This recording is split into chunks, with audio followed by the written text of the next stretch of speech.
آج رمضان المبارک کی 4 تاریخ ہے اور سورہ آل عمران کی آیت نمبر 103 کے حوالے سے درس قرآن کا عنوان ہے اتحاد کی اہمیت۔ اللہ رب العالمین نے مومنوں کو آپس میں مل جل کر رہنے،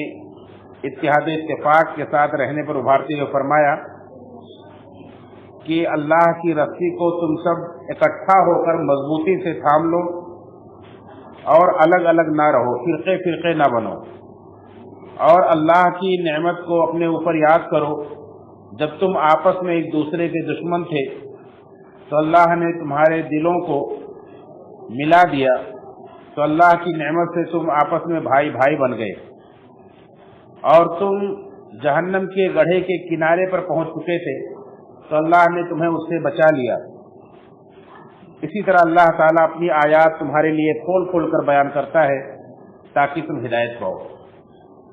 یہ سورہ آل عمران کی آیت نمبر 103۔ تفسیر القرآن کے مفسر عبد الرحمن کیلانی رحمہ اللہ فرماتے ہیں کہ اللہ رب العالمین نے عرب کی جو صورتحال تھی اس کی طرف اشارہ کیا ہے، یہاں اس نعمت کو اپنی یاد دلایا ہے جو اللہ تعالیٰ نے نبی صلی اللہ علیہ وسلم کو بھیج کر، اسلام کو بھیج کر کے اور اسلام کی قبول کرنے کی صورت میں انہیں جو آپس میں ان کے دلوں کو ملایا، اس نعمت کا تذکرہ کیا ہے کہ کس طرح سے اوس و خزرج، مدینہ کے رہنے والے جو قبیلے آپس میں لڑ رہے تھے برسوں سے، ان کی لڑائی کسی صورت میں ختم نہیں ہو رہی تھی، یہاں تک کہ اللہ کے نبی صلی اللہ علیہ وسلم مکہ سے ہجرت کر کے مدینہ آ گئے تو اللہ تعالیٰ نے ان کے دلوں کو آپس میں ملا دیا اور بھائی بھائی بن گئے۔ ایسے ہی مکہ کے اندر بھی صورتحال کچھ اس طرح سے تھی کہ ایک بار بنو بکر اور بنو تغلب میں لڑائی چھڑی تھی، تقریباً 50 سال تک لڑائی چلتی رہی تھی، اور اس طرح سے عرب کے دوسرے علاقوں کے اندر بھی یہی صورتحال تھی، کیونکہ قبائلی زندگی تھی۔ ایک قبیلہ دوسرے قبیلہ سے کسی بات پر بگڑ جاتا تھا، کوئی بات پیدا ہو جاتی تھی تو پھر انتقام لینا اور اپنے انتقام کی آگ بجھانا ان کا پیشہ بن جاتا تھا، اور پھر وہ حق اور ناحق اور انصاف نہیں دیکھتے تھے، بس بدلہ لینا ہے کسی بھی صورت میں، اور وہ کب تک چلے گا، کتنی نسلیں ختم ہوں گی، کچھ نہیں کہہ سکتے۔ اس طرح سے یہ صورتحال تھی عرب کی، اور اللہ رب العالمین نے اسے کیسے ختم کیا؟ دین اسلام کے ذریعے سے اللہ نے ختم کیا ہے۔ تو اللہ رب العالمین نے جہاں مومنوں کو اپنی رسی کو مضبوطی کے ساتھ مل جل کر تھامنے کا حکم دیا ہے، اور وہیں اللہ رب العالمین نے فرقہ بندی سے، الگ الگ رہنے سے، ٹکڑیوں میں بٹنے سے اللہ نے منع کیا ہے، اسی موقع پر اللہ تعالیٰ نے اپنی اس نعمت کو یاد دلایا ہے کہ اس نعمت کو یاد کرو جب تم آپس میں ایک دوسرے کے دشمن تھے، ایک دوسرے سے قبائل میں بٹے ہوئے تھے، اور قبائل میں بٹنے کی وجہ سے ایک دوسرے سے برسر پیکار تھے، ایک دوسرے کے خون کے پیاسے تھے، اور ذرا ذرا سی باتوں پر ایک دوسرے کے خلاف جنگ چھیڑ دیتے تھے، اور تمہاری حالت یہ ہو گئی تھی ہر طرح کی گمراہیوں کے شکار ہو کر کہ تم جہنم کے گڑھے کے کنارے پہنچ چکے تھے۔ تو اللہ نے تمہیں اسلام کے ذریعے سے، اپنی اس نعمت کے ذریعے سے اس گڑھے سے بھی تمہیں نہیں بچا لیا کہ اگر تم اسی پر مرتے چلے جاتے، ختم ہو جاتے، اور اگر اسلام نہیں آتا تو عرب ایک دن آتا کہ عرب ختم ہی ہو جاتے لڑ کے آپس میں۔ لیکن اللہ تعالیٰ نے یہ احسان کیا کہ ایک تو انہیں جہنم میں گرنے سے بچا لیا، ان کی قوم کو بچا لیا، اور دوسرا اللہ تعالیٰ نے ان دشمنوں کو آپس میں اس طرح سے بھائی بنا دیا کہ رہتی دنیا تک کے لیے مثال بن گئے۔ اللہ رب العالمین دوسری جگہ پر ان ایمان لانے والوں کو نقشہ اس طرح سے کھینچا ہے کہ محمد رسول اللہ، محمد صلی اللہ علیہ وسلم اللہ کے رسول ہیں، والذین معہ اشداء علی الکفار رحماء بینہم، کہ اور ان کے ساتھی، ان کے صحابہ جو ہیں وہ کافروں کے اوپر تو بڑے سخت ہیں لیکن آپس میں بڑے رحم دل، کس طرح سے ایک دوسرے پر رحم دل ہو گئے۔ اللہ تعالیٰ نے اس کا نقشہ کھینچا ہے، اور بہت ساری مثالیں ہیں کس طرح سے وہی لوگ آپس میں ایک دوسرے کے لیے اس طرح سے فدا ہونے والے تھے کہ اپنی ضرورتوں پر اپنے بھائیوں کی ضرورتوں کو ترجیح دیتے تھے۔ وَيُؤْثِرُونَ عَلَىٰ أَنفُسِهِمْ وَلَوْ كَانَ بِهِمْ خَصَاصَةٌ، اپنی ضرورتوں پر دوسروں کی ضرورت کو ترجیح دیتے ہیں اگرچہ انہیں خود ہی تنگ دستی کیوں نہ ہو، وہ خود ہی بڑے ضرورت مند ہو، پھر بھی اپنی ضرورت کو لوگ پرواہ نہیں کرتے تھے۔ جیسے کہ مشہور واقعہ ہے کہ ایک صحابی نے خود بھوکا رہا، اپنے بیوی بچوں کو بھوکا رکھا، اور نبی صلی اللہ علیہ وسلم کے مہمان کو پیٹ بھر کے کھانا کھلایا، تو اس طرح سے ان کی حالت ہو گئی۔ یہ کیوں ہوئی تھی؟ یہ اللہ کے اسی دین اسلام کے ذریعے سے۔ تو اللہ رب العالمین نے جس رسی کو مضبوطی کے ساتھ تھامنے کا حکم دیا ہے، مفسرین کہتے ہیں کہ ایک مطلب تو یہ ہے کہ یہ رسی یہی دین اسلام ہے، یہی اللہ سے کیا ہوا عہد و پیمان ہے، جو ہم کلمہ پڑھ کر کے اللہ سے عہد و پیمان کرتے ہیں کہ اے اللہ ہم تیرے سوا کسی کی عبادت نہیں کریں گے اور محمد صلی اللہ علیہ وسلم کے سوا کسی کی اطاعت نہیں کریں گے۔ یہی عہد و پیمان مسلمانوں کو متحد رکھ سکتا ہے۔ اور ایک تفسیر یہ بھی ہے کہ اللہ کی رسی سے مراد یہاں قرآن کریم ہے، جیسا کہ صحیح مسلم کی ایک حدیث بھی اللہ نے فرمایا کہ اللہ کی رسی اللہ کا قرآن ہے، جس کو اللہ تعالیٰ نے تمہاری طرف لٹکایا، اس کو تھامنے کا حکم دیا ہے، اور اس کا ایک سرا تمہارے پاس ہے، ایک سرا اللہ کے پاس ہے۔ جو اسے پکڑے گا، تھامے رہے گا، وہ کبھی گمراہ نہیں ہوگا، اور اس کو تھامنا ہدایت ہے اور اس کو چھوڑ دینا گمراہی ہے۔ اور قرآن کا جب نام لیا جائے تو قرآن سے مراد صرف قرآن نہیں ہوتا، بلکہ قرآن کا بیان یعنی حدیث بھی ہوتی ہے۔ قرآن سے حدیث کبھی جدا نہیں ہوتی،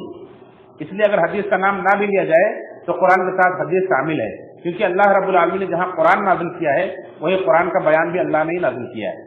نبی کریم صلی اللہ علیہ وسلم کو جبریل امین جو قرآن پڑھاتے تھے تو آپ کی زبان جلدی جلدی چلتی تھی تاکہ آپ پڑھ لیں، یاد کر لیں، تو اللہ نے کہا لا تحرک به لسانک لتعجل به، اے نبی آپ اپنی زبان کو جلدی جلدی حرکت مت دیجیے کہ آپ اسے یاد کر لیں۔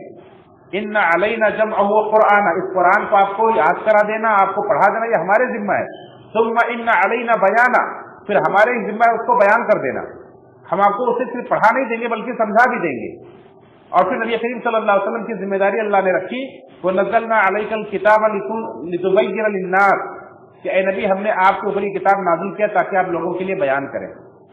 سورہ نحل کے اندر اللہ نے بیان فرمایا۔ تو نبی کریم صلی اللہ علیہ وسلم صرف ہمیں قرآن دے کر نہیں گئے بلکہ قرآن کا بیان بھی دے کر گئے، جس کو ہم حدیث کہتے ہیں۔ تو قرآن و حدیث کو جو آدمی تھامے گا وہ گویا کہ اللہ کی رسی کو تھامے ہے، اور ہدایت اسی کے ذریعے سے، اتحاد اتفاق اسی کے ذریعے سے میسر آئے گا۔ جب سے مسلمانوں نے قرآن و حدیث کو چھوڑا ہے تب سے فرقوں میں بڑھ گئے اور تب سے مسلمان آپس میں برسر پیکار ہیں۔ اور آج دیکھیں غیر بھی اس بات کو محسوس کرتے ہیں کہ مسلمان جب تک بٹے رہیں گے تب تک ان کے ساتھ جو بھی جس طرح سے چاہیں کھیل کھیلیں، لیکن مسلمان جس دن متحد ہو گئے اس دن ان کا کوئی کچھ نہیں بگاڑ سکتا ہے۔ لیکن مسلمان یہ بات نہیں سمجھتا ہے کہ ہمارے اتحاد میں کتنی بڑی طاقت ہے، اور اللہ رب العالمین نے اس بات کو سمجھایا ہے۔ اسی لیے مفسر قرآن عبد الرحمن السعدی رحمۃ اللہ فرماتے ہیں کہ اللہ تعالیٰ چاہتا ہے کہ اس کی نعمت دل و زبان سے یاد کرو، جو نعمت سب سے زیادہ یاد کیے جانے کے قابل ہے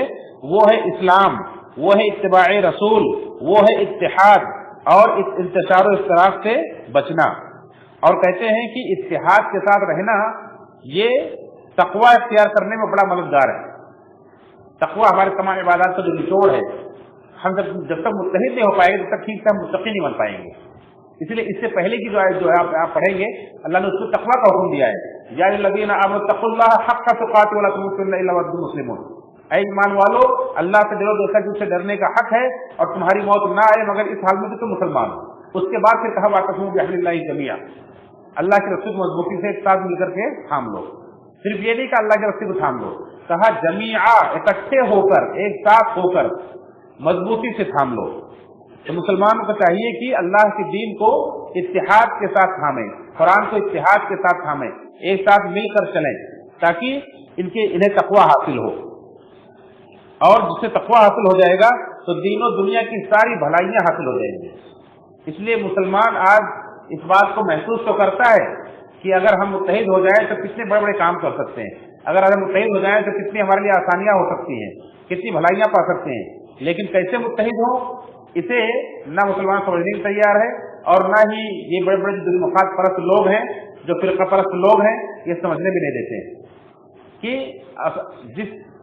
جس رسی کو تھام کر کے اللہ کے رسول صلی اللہ علیہ وسلم کے زمانہ میں صحابہ کرام متحد ہو گئے تھے، اسی رسی کو آج بھی تھامیں گے تو متحد ہوں گے۔ اگر اس کے علاوہ کوئی اور چیز ہم تھام کر متحد ہونا چاہتے ہیں تو یہ ممکن نہیں قیامت تک۔ اللہ نے خود فرمایا قرآن میں، اے نبی لو انفقت ما فی الارض جميعا ما الفت بین قلوبهم، اگر آپ پوری زمین کی دولت بھی خرچ کر دیتے نا تو آپ ان کے دل کو ملا نہیں سکتے تھے۔ ولیکن الف اللہ بینہم ولیکن اللہ الف بینہم، لیکن اللہ تعالیٰ نے اپنی نعمت سے ان کے دلوں کو آپس میں ملا دیا ہے۔ یہ سورہ انفال کی آیت ہے۔ اور اسی طرح سے اللہ کے نبی صلی اللہ علیہ وسلم نے، صحیح مسلم کی ایک حدیث ہے جسے حافظ ابن کثیر رحمۃ اللہ علیہ نے اپنی تفسیر کے اندر بیان کیا ہے کہ یہ صحیح مسلم کی حدیث نمبر 1715 کے حوالے سے کہ اللہ کے رسول صلی اللہ علیہ وسلم نے فرمایا کہ اللہ تعالیٰ تمہارے لیے 3 باتیں پسند کرتا ہے اور 3 باتیں ناپسند کرتا ہے۔ 3 باتیں کیا پسند کرتا ہے کہ ان تعبد اللہ ولا تشرک به شیئا، کہ اللہ کی عبادت کرو، اس کے ساتھ کسی کو شریک نہ ٹھہراؤ، وان تعتصموا بحبل اللہ جميعا ولا تفرقوا، اور اللہ اس بات کو پسند کرتا ہے کہ تم اللہ کی رسی کو مضبوطی سے مل کر تھامو اور آپس میں فرقے نہ بنو، وان تناصحوا من ولى الله امركم، اور اللہ جسے تمہارے معاملے کا ذمہ دار بنا دے، جس کو اللہ تمہارا امیر بنا دے، تم اس کے ساتھ خیرخواہی کرو۔ یہ 3 چیزیں اللہ تعالیٰ پسند کرتا ہے۔ نمبر 1 اللہ کی عبادت کرو، اس کے ساتھ کسی کو شریک نہ ٹھہراؤ۔ نمبر 2 اللہ کی رسی مضبوطی کے ساتھ تھام لو اور فرقے نہ بناؤ۔ اور نمبر 3 جس کو بھی اللہ تمہارا امیر بنا دے اس کے ساتھ خیرخواہی کرو، اس کے ساتھ بھلائی کرو۔ اور 3 چیز جو اللہ نے پسند کرتا ہے وہ ہے قیل و قال، یعنی بہت زیادہ بے فائدہ باتیں، ایسا کہا گیا، فلاں نے ایسا کہا، ایسا فرمایا گیا ہے، یہ قیل و قال۔ وکثرت السؤال، اور غیر ضروری بہت سارے سوالات کرنا، بلا ضرورت بہت سارے سوالات سے بھی فتنے پنپتے ہیں۔ وإضاعة المال، اور مال کو برباد کرنا۔ یہ 3 چیزیں اللہ تعالیٰ ناپسند کرتا ہے۔ اور اس طرح سے اللہ رب العالمین نے مسلمانوں کو جو اتحاد کا حکم دیا ہے اس کی یہ چند فوائد ہیں جو میں نے حضرات کے سامنے رکھے ہیں۔ اللہ تعالیٰ سے دعا ہے رب العالمین ہم سب کو صحیح معنوں میں قرآن کے اس پیغام کو سمجھنے کی توفیق فرمائے